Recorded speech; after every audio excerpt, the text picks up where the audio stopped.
So as a targeted people, we understand how hateful humans can be because we live in a community that hates us pretty much with every ounce of being that it has. So we understand hate. That's why I think that hate is probably why, I think that we're dealing with a lot of hate as targeted people. And that's kind of why I want to focus on hate more than just like focusing on gang stalking. Because most likely gang stalking comes from hate. And I also want to just, remind people that we cannot regulate hate. So, and I want to talk about why we cannot regulate hate. So I want people to understand hate, and I may actually, do some Bible references, to help you guys understand what I'm saying here. So so I understand the concept behind what the liberals are doing. I understand the concept behind it.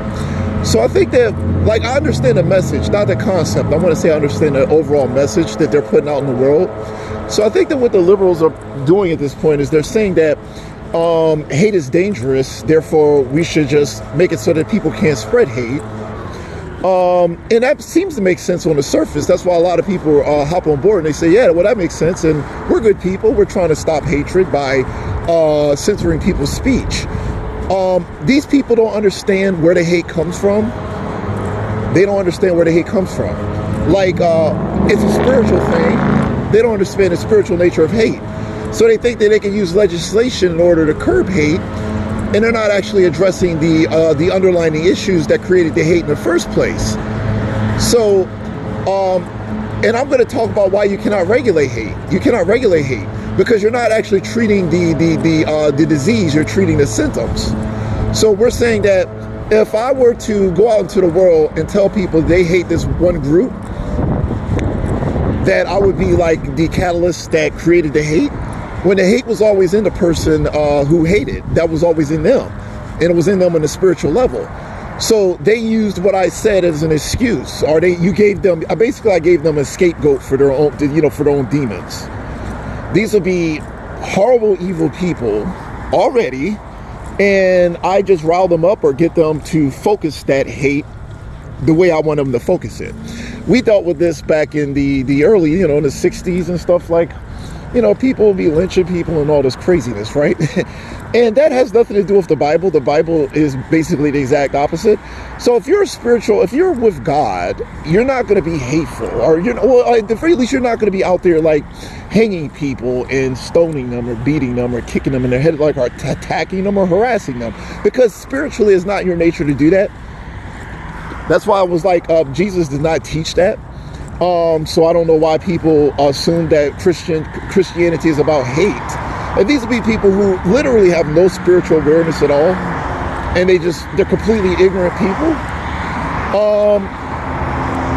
So going back to what I was saying, okay, if you try to regulate hate, you would have to regulate. There's no way you could regulate it. A hateful person. Okay, so if I say that you're a bad person simply because you hate blacks, Jews, trannies, or whatever, there's always going to be a group that you will be able to go after, and that's it.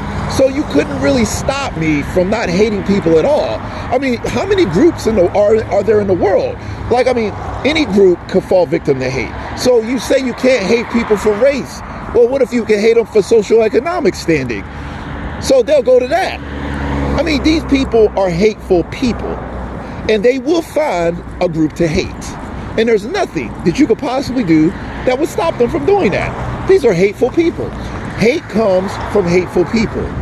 And hateful people will always be out in the world, and we cannot regulate that because we cannot protect everybody. You can't protect everybody. So the point is that if they're not hating blacks, they're going to hate poor people, or they're going to hate gypsies, or they're going to hate any group of people. They'll hate fat people. You can be fat. They'll hate you for being fat. They'll hate you for, and there will always be a reason. Okay, on Reddit, they had a group of the same people got on Reddit, and there was this group that was growing. It was one of the biggest subreddits on Reddit, and it was Fat People Hate. Well, if you can't hate race, maybe everybody told them they couldn't hate people because of their race or culture. Well, what about their weight? Well, they're fat now. We hate them for being fat. I mean, so what? Are we going to say that you get, that you're going to be, I don't know, canceled because you don't like fat people now? Are people going to get canceled for that? What if you're too tall? What if you're short? What if we start hating short? They're going to hate short people. They'll say, look how he's a dwarf. Let's hate him for being that.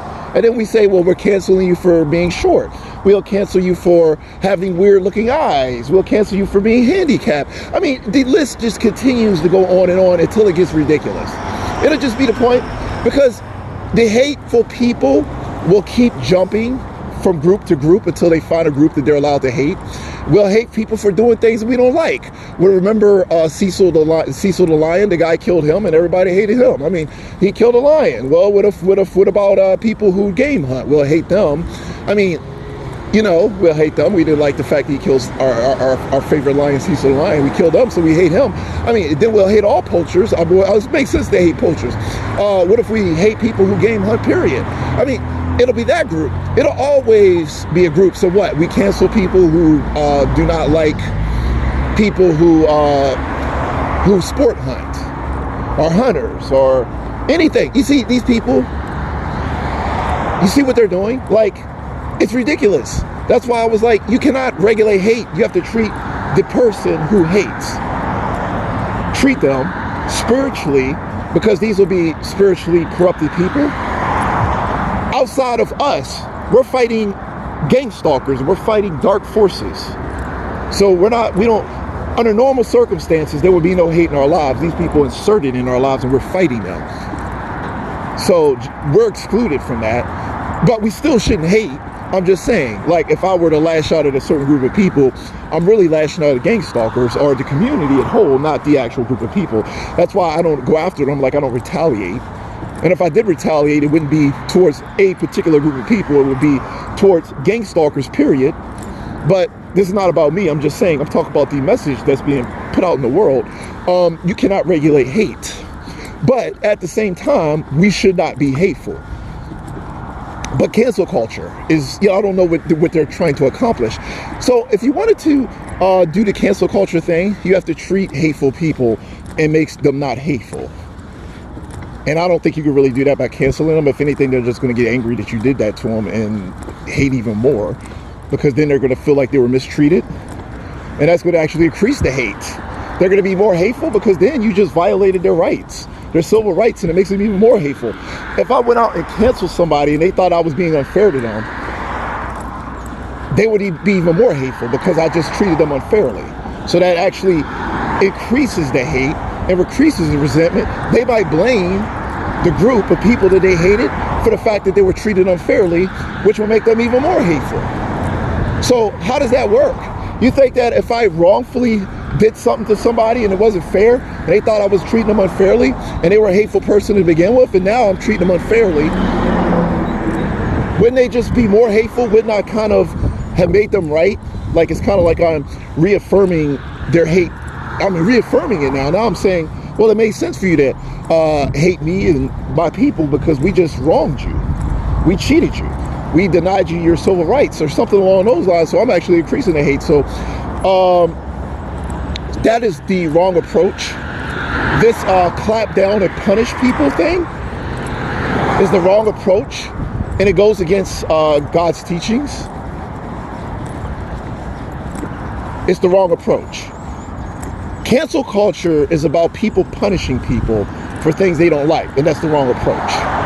Bottom line. So I wanted to mention that because I think it's relevant to gang stalking in its own way.